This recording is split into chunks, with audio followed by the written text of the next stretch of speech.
Covid తర్వాత మొదలైన ఉద్యోగ కోతలు ఆ తర్వాత కూడా కొనసాగాయి. పలు సంస్థలు ఈ ఏడాది కూడా ఉద్యోగులను సాగనంపాయి. ప్రముఖ టెక్ కంపెనీ అయిన గూగుల్ కూడా అందుకు మినహాయింపు ఏమీ కాదు.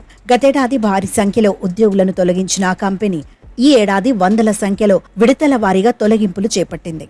ఈ నేపథ్యంలో లే ఆఫ్లపై ఉద్యోగుల్లో ఆందోళన నెలకొంది. దీనిపై ఉద్యోగులు నేరుగా సీఈఓ సుందర్ పిచాయ్ని ప్రశ్నించారు.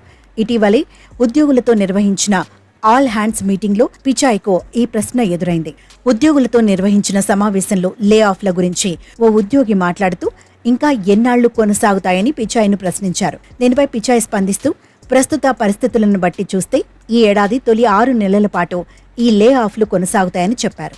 రెండో అర్ధభాగంలో కొద్ది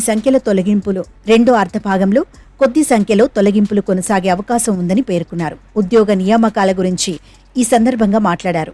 కొత్త నియామకాల విషయంలో గూగుల్ క్రమశిక్షణతో వ్యవహరించనుందని చెప్పారు.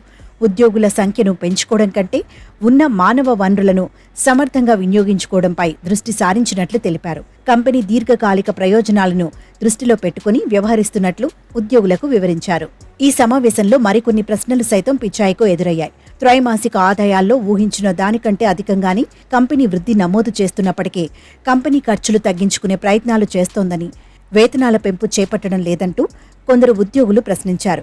లే ఆఫ్ల వల్ల ఉద్యోగుల్లో నమ్మకం, విశ్వాసం సన్నగిల్లుతోందని, ఉద్యోగులకు యాజమాన్యానికి మధ్య అంతరం పెరుగుతోందంటూ ఓ ఉద్యోగి పిచాయ్ దృష్టికి తీసుకెళ్లారు.